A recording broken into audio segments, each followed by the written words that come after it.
Alors, bonjour chers élèves. Maintenant, on va passer à la programmation. Je vous montre les blocs de base pour pouvoir faire bouger votre robot. On va y aller étape par étape. On ne regardera pas tous les blocs. On va commencer par les blocs jaunes, les blocs d'événements, parce que c'est ça qui va partir notre programme. Donc, on va commencer ici avec notre bloc de lancement de programme. Là, pour la manipulation, par exemple, si je me prends un bloc de lancement, il y en a toujours un par défaut. Je m'en prends un, je m'en déplace un autre.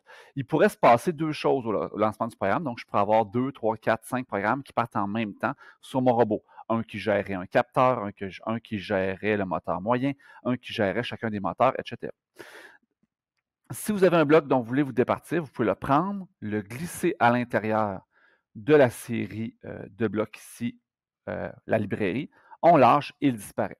Sinon, si vous avez un bloc comme ça et que vous voulez le supprimer, vous pouvez aussi faire un clic droit avec votre souris.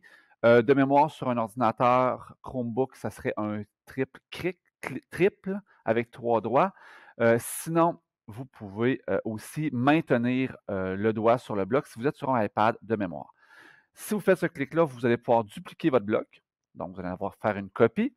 Vous pouvez aussi faire un clic droit pour supprimer le bloc, ce que je suis en train de faire actuellement. Vous pouvez aussi, très apprécié, et vous allez devoir le faire, ajouter des commentaires. Donc, ça crée un petit post-it dans lequel vous pouvez décrire ce que fait votre programme. Donc, sert à partir le programme, par exemple. Une fois que, et on peut réagrandir, rétrécir votre petit bloc. Une fois que c'est fait, je vais vous montrer les autres blocs de départ. Donc, il y a des blocs pour chacun de vos capteurs. Donc, le capteur de couleur, le capteur tactile, le capteur ultrason, le capteur infrarouge, il se ressemble, lui, on ne l'a pas dans le bloc de base, le capteur gyroscopique, le capteur, les boutons qui sont sur votre brique. Vous avez aussi un bloc événement général dans lequel on va pouvoir emboîter des événements, on les verra lors de d'autres cours, hein, et aussi des réceptions de messages, c'est-à-dire que vous pouvez, à la fin d'un programme, envoyer un message qui va vous permettre de recevoir ce message-là dans une autre partie de votre programme. Donc, vos parties de programme communiquent ensemble. On en reparlera par la suite. Je vais remonter ici, je vais aller dans mes blocs moteurs, donc mes blocs bleus. Les blocs moteurs, à quoi ils servent? Ils servent surtout à faire débloquer des moteurs, déplacer des moteurs de façon individuelle. Donc, on va parler par exemple surtout du moteur moyen, parce que lui, il ne sert pas au déplacement, mais on peut aussi contrôler de façon individuelle nos moteurs, nos gros moteurs là, qui servent normalement au déplacement. Pense par exemple, si on crée un distributeur, si on crée une grue, si on crée une chaîne de montage, avec notre EV3, on pourra se servir de ces blocs de programmation-là. Donc, pour gérer de façon individuelle. Donc, vous allez voir que dans un bloc, je vais prendre le premier du haut ici, on sélectionne lequel de nos moteurs. Vous pouvez vous référer en haut ici, à savoir le moyen et les gros moteurs sont branchés où. Toujours les ports A, B, C, D pour les extrants, donc pour les sorties. Vers la droite ou vers la gauche, sincèrement, ça c'est de l'essai-erreur. Donc, à voir de quel côté est-ce qu'il va tourner. Donc, sens horaire, sens anti-horaire. Pendant combien de, donc 1, 2, 3, 4, 5, on peut mettre des nombres décimaux, à valider s'il faut que ce soit un nombre à virgule ou un nombre avec une virgule ou un point, mais je pense que c'est un point par défaut. Et un nombre de rotation. Les modes, on peut avoir le mode rotation, degré ou seconde. Donc, rotation, très, très, très important, c'est des tours de roue. Donc, ce n'est pas le robot qui tourne sur lui-même. Donc, par exemple, un tour de roue, donc on va faire un tour de roue complet. Un nombre de degrés, donc par exemple, si je veux faire un demi-tour de roue, je vais mettre 180 degrés. Très important encore, ce n'est pas le V3 qui spin sur lui-même pour faire un demi-tour. Là. Il va faire un demi-tour de roue. C'est juste plus précis qu'un nombre de rotation et un nombre de secondes. Donc, ils vont avancer pendant 3 secondes. Justement, en mode seconde, je vais l'essayer.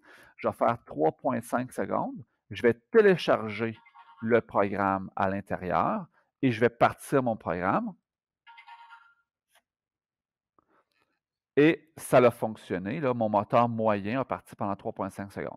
Pour ne pas faire forcer mon moteur, je vais le mettre en mode sur mon moteur B. Donc, je vais faire tourner seulement mon moteur B, ce qui veut dire que mon robot va simplement tourner sur lui-même parce qu'il y a seulement une de ses roues qui va tourner. Et je vais le changer avec une virgule pour valider si ça fonctionne. Voyez-vous, la virgule n'est pas acceptée à l'intérieur de mon bloc, donc ça doit obligatoirement être le point pour que ça fonctionne. Je télécharge. Quand on télécharge, à quoi ça sert? C'est qu'on pourrait partir le programme directement sur notre EV3 Mindstorm. Sinon, si on fait le play, il télécharge et il part le programme. Vous l'entendez ici. Et je vous garantis que mon robot est actuellement en train de tourner en rond. Maintenant, une fois que ça c'est fait, donc ça, ce sont des blocs qui vous permettent de travailler moteur par moteur. Ce que vous allez faire dans un premier temps, dans vos premiers blocs, et c'est ce dont je vais vous parler aujourd'hui, ce sont les blocs de déplacement. Les blocs de déplacement, ils permettent justement de faire déplacer en conjonction les deux moteurs pour faire un déplacement qui est contrôlé. Donc, par exemple, si je fais avancer vers l'avant, je vais prendre ce bloc-là ici. Donc, avancer, c'est toujours avancer. Donc, avancer vers l'avant ou avancer vers l'arrière. Donc, mauvaise traduction.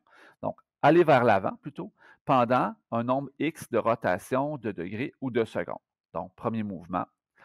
Ensuite, on peut dire, donc ça c'est pour un bloc straight vers l'avant. On peut aussi prendre un bloc et faire avancer. Et là, on peut sélectionner ici vers de quel côté on veut que notre robot tourne.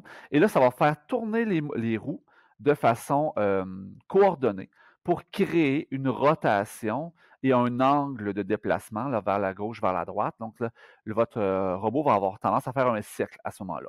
Et encore là, on peut choisir des rotations et des secondes. Vous remarquerez que ces bulles-là ici sont arrondies. On pourrait entrer des blocs de contrôle ici. Là, si je remonte dans mes moteurs ici, là, par exemple, le nombre de degrés. Là.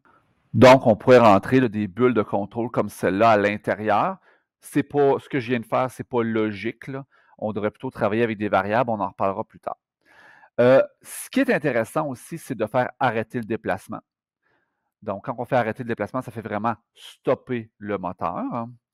Ensuite, une technique qui est vraiment super intéressante et qui est une bonne habitude à prendre, c'est de toujours commencer par définir vos moteurs de déplacement. Donc, vous voyez ici, j'ai déplacé mon bloc en prenant le premier du haut. On peut définir les moteurs pour le déplacement en commençant. Donc, on commence par définir nos moteurs. Ici, je me déplace avec le B et le C qui sont mes gros moteurs. Mais je pourrais changer pour le A ou le B. On peut changer de moteur de déplacement en cours de programme. Par exemple, si on avait 2 sets de moteurs. Je vais recoordonner ça ici. Ce que je vous suggère aussi fortement, c'est de vous familiariser avec les derniers ici blocs de moteur, c'est-à-dire les blocs de moteur, celui-là et celui-là. Ces trois blocs-là sont super intéressants. C'est l'équivalent de ce qu'on avait dans l'ancienne application, qui était le mode char. Donc, le mode char permet de gérer vos moteurs individuellement en même temps. Je m'explique.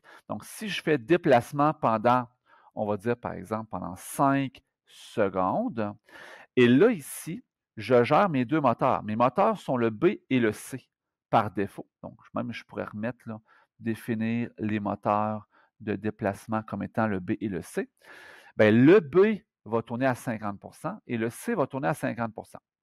À ce moment-là, je pourrais dire, je vais tourner le B à 0% et le C à 100% pendant 5 secondes. À ce moment-là, je mets toute la puissance sur mon moteur C, aucune puissance sur le moteur B. Le moteur B est donc à l'arrêt, je vais créer une rotation. Je pourrais aussi faire tourner le moteur B à 50%, le moteur C à 100%. Comme le moteur C tourne plus vite, bien alors là, je vais avoir une rotation tranquille, donc le robot va faire un cercle. Technique qu'on utilise assez souvent en mode char, bien à ce moment-là, on va mettre par exemple un moins 50% d'un côté et un 50% de l'autre. Alors à ce moment-là, les deux moteurs tournent en sens inverse et là, ce qui se passe, c'est que le robot, il va tourner sur lui-même. Donc, imaginons un crayon qui serait placé au centre entre les deux roues. Bien, ce crayon-là demeurerait immobile et le robot spinnerait sur lui-même. Donc, pour faire des rotations très précises sur lui-même, c'est ce qu'on va choisir comme mode de déplacement. Ensuite, j'ai des modes de déplacement ici. Commencer le mode de déplacement pendant X secondes, si on l'avait utilisé tout à l'heure. Et on peut faire la même chose que ce que j'avais tout à l'heure. Donc, je vais enlever celui-là, je vais le remplacer ici. Sauf qu'on ne définit pas le nombre de secondes. On fait, dans le fond, rouler à l'infini.